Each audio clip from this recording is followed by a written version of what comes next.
Hey, everybody, welcome to Moment of Clarity. In a second, I'm going to tell you everything that's wrong with our capitalistic system. But to do that, I have to first ask you, do you still drink a glass of milk? Ever? Do you ever sit down to a glass of milk? And I know that that's a weird way to begin a conversation. I am aware, but I've never claimed to be normal. I've claimed to be a lot of things in my life: ambidextrous, terrible dancer, the worst choice you could possibly have to babysit your kids. That's definitely on there. But I've never claimed to be normal. Never the once. Besides, normal is boring. You know, we don't have much time in this strange rock, do we? Existence is very fleeting. And so why spend it fitting in, right? Everybody always wants to fit in. I never wanted to fit in, unless you mean sexually, but that's a different thing. But no one should seek normal. And yet so many people do. Just allow the cultural hegemony to wash over them. But when was the last time anyone ran to tell people how normal they were? Just very excited, or got an award for being the best normal, which is an oxymoron to begin with. But, this year the trophy goes to Dan. Wow, Dan, that's incredible. You were you get the award for not standing out, Dan. You were just like everyone else. Half the time we weren't even sure you were in the room. You were so standard. Well done, Dan. And we're sure this moment is horrifying for you, because now you stand out as the guy who least stood out. Point being, don't be normal. Be strange. And if you find yourself so strange that no one wants to hang out with you, then back it off a little. You think about putting your trousers back on. Back to the question at hand. When was the last time you had a glass of milk?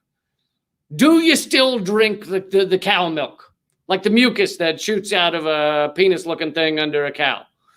I don't know anyone who does. I don't even know many people who force that shit on their kids anymore.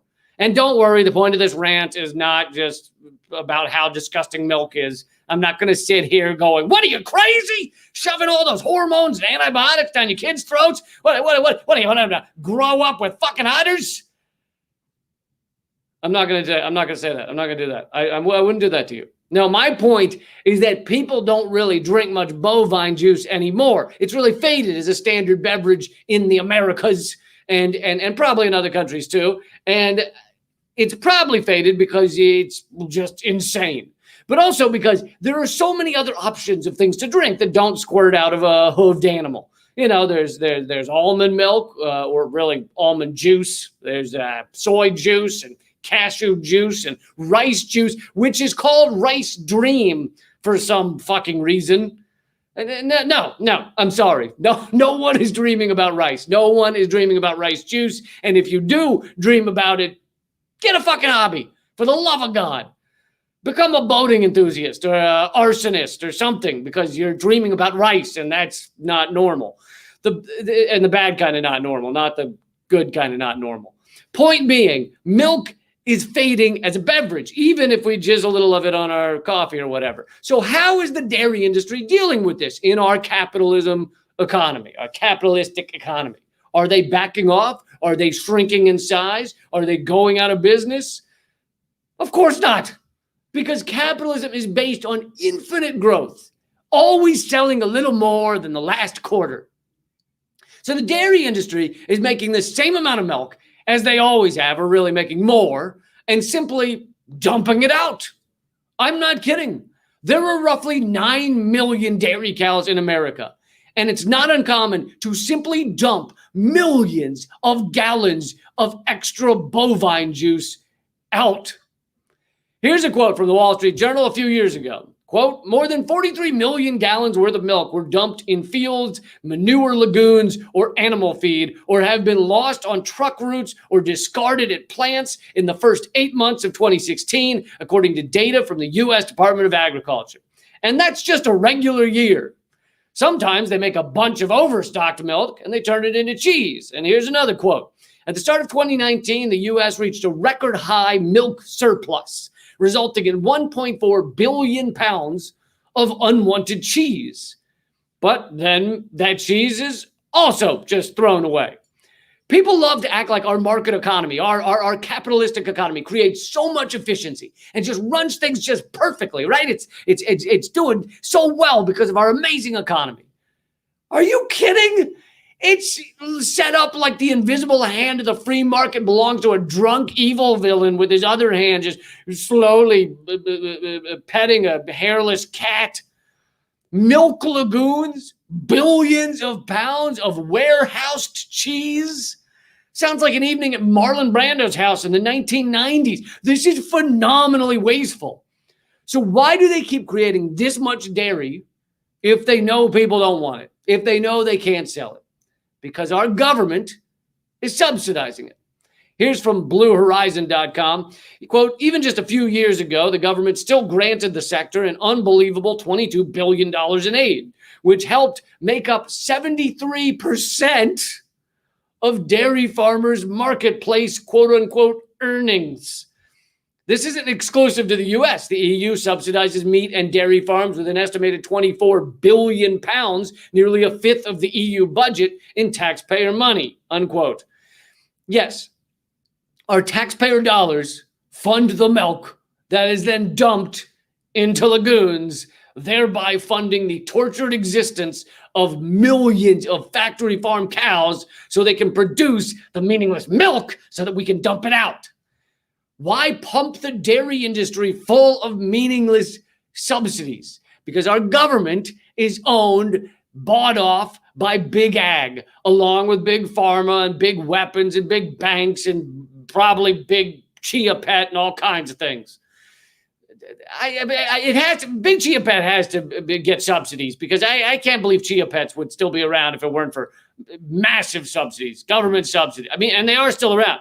You could go buy online. You can go buy a bizarre chia head right now in order to scare your children. I've never understood why those things exist at all. Who thought that shit up? Well, people like plants and people like disembodied celebrity heads.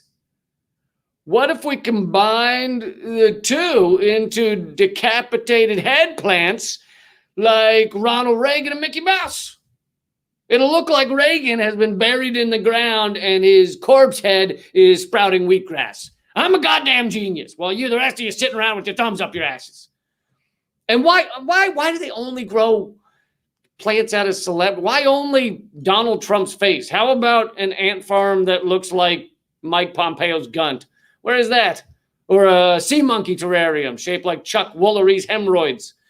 If we're going to buy nonsense, let's go crazy. Moving on. Point being, this immense waste of dairy products is done while people suffer around the globe. There are people without food, without clean water, without shelter, without clothing. And while they probably don't want stupid cow juice, I assume they'd take it if that's all we were offering. While we here in America dump milk into gutters and cheese into landfills, people starve around the globe. Because capitalism is a sociopathic system at its heart. It doesn't give a shit about anyone, about you or me or the people on the other side of the globe. It only seeks profit. In this case, profit, wealth extraction, comes from producing meaningless milk to then pour down the sewer. The government hands companies taxpayer money to do that because big ag says so. At no point does anyone at any level of this crap system say to the others, hey, Ron, maybe we shouldn't waste so much of this milk and cheese. Maybe we should look into a way to like ship it for free to people around the world who need it. Could you imagine how much that guy would get laughed at the board meeting? Let me get this straight, Jonathan. You want us to take our own money and spend it to feed hungry people, costing the company millions of dollars in shipping alone?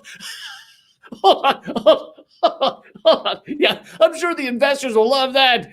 Next, you're going to tell us we shouldn't abuse the torture the cows their entire lives because it hurts their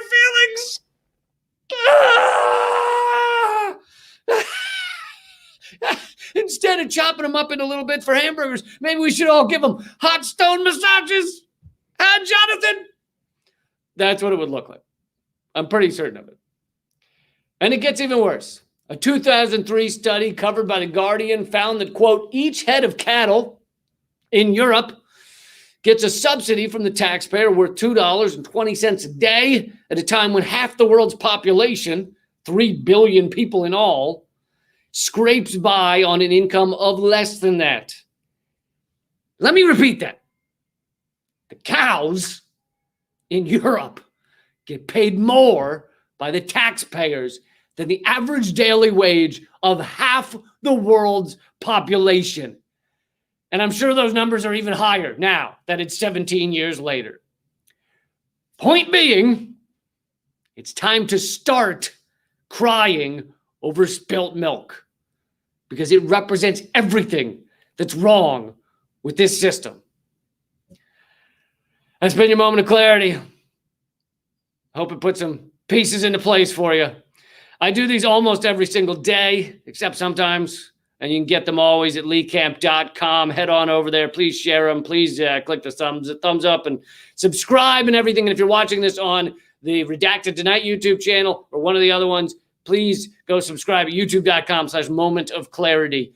That channel is less suppressed. All right, everybody, keep fighting.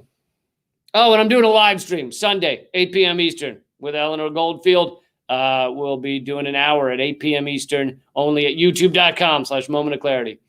All right, see you soon.